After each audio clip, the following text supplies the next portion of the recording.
Semata-mata ditentukan dari survei. Karena kalau kita lihat Pak SBY dulu surveinya juga tinggi, tetapi keputusan politiknya bagaimana? Ini menjadi pendidikan politik bagi kita bahwa kita mencari sosok pemimpin yang berani mengambil tanggung jawab, berani mengambil keputusan meskipun dia pahit.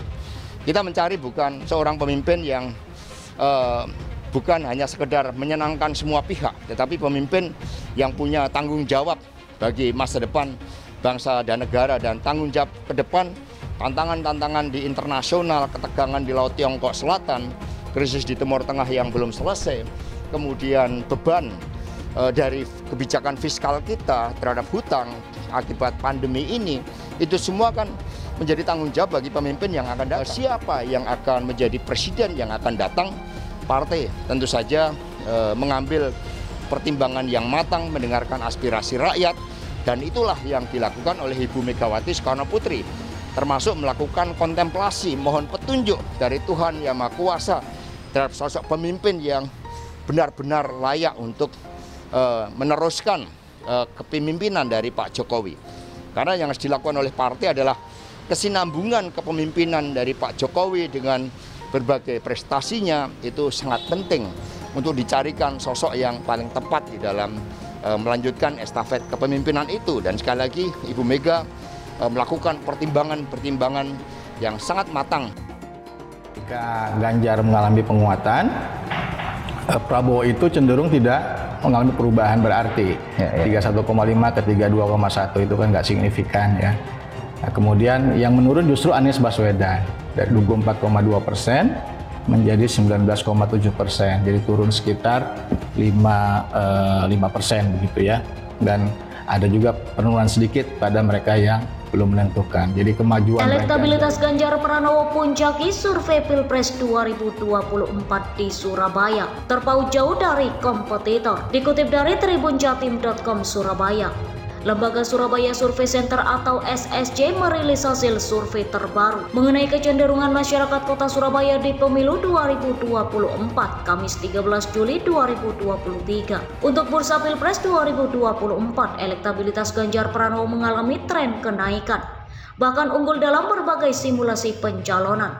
Survei SSC itu digelar pada rentang tanggal 20 hingga 30 Juni 2023 di 31 kecamatan di Kota Surabaya dan melibatkan 1.200 responden yang dipilih dengan menggunakan metode Straight multi-stage random sampling. Adapun margin of error dalam survei ini kurang lebih 2,83% dan tingkat kepercayaan sebesar 95%. Peneliti senior Surabaya Survey Center atau SSC, Ihsan Rosidi, memaparkan pihaknya mendapati temuan elektabilitas Ganjar Pranowo berada di angka 56,3%. Angka ini menanjak jika dibanding hasil survei yang sama pada Januari lalu. Saat itu elektabilitas Ganjar Pranowo terekam di angka 34,6%. Untuk Surabaya, Ganjar terlalu dikdaya. Tren positif peningkatan angka elektabilitasnya sulit dikejar, kata Ihsan Rosidi kepada wartawan dalam paparan hasil surveinya. Dilihat dari survei tersebut, keunggulan Ganjar Pranowo tampak terpaut jauh dari sejumlah kompetitornya. Di posisi kedua misalnya ada nama Ketua Umum Partai Gerindra Prabowo Subianto. Elektabilitas Menteri Pertahanan yang juga baca pres itu terekam di angka 22,1%. Lalu di posisi ketiga ada nama ex-Gubernur DKI Jakarta Anies Baswedan yang merupakan baca pres dari Koalisi Perubahan untuk Persatuan. Tingkat keterpilihan atau elektabilitas Anies Baswedan di Surabaya berdasarkan survei SSC itu terekam di angka 7,9%. Sementara sejumlah nama beken lainnya masih berada di bawah 2%. Ihsan menganalisa tren elektabilitas Ganjar Pranowo yang signifikan itu dipengaruhi sejumlah hal.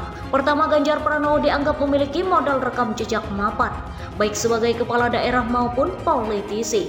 Sebagai Gubernur Jawa Tengah, kerja politik Ganjar Pranowo dilihat responden sebagai salah satu modal mumpuni untuk running di Pilpres 2024 mendatang. Sedangkan sebagai tokoh politik, Ganjar juga sukses membangun citra diri positif sejauh ini, terang Ihsan. Keunggulan elektabilitas Ganjar Pranowo juga masih kuat sekalipun dilihat dari simulasi 3 nama calon. Jika Pilpres hanya diikuti Ganjar Pranowo, Prabowo Subianto, dan Anies Baswedan, peluang kemenangan politisi PDI Perjuangan di Surabaya itu itu cukup besar. Menurut Ihsan, dari simulasi 3 nama, elektabilitas Ganjar Pranowo berada di angka 60%. Sementara Prabowo Subianto 25,3%, lalu Anies Baswedan dengan angka 13,1%. Dari temuan itu, Ihsan menyebut elektabilitas Ganjar Pranowo di Surabaya memang nyaris sulit dikejar lawannya. Terlampau kuatnya elektabilitas Ganjar di Surabaya ini juga sangat sulit dikejar dua kompetitornya, ungkapnya. Sementara itu, survei SSC terbaru ini juga memotret bursa bakal calon wakil presiden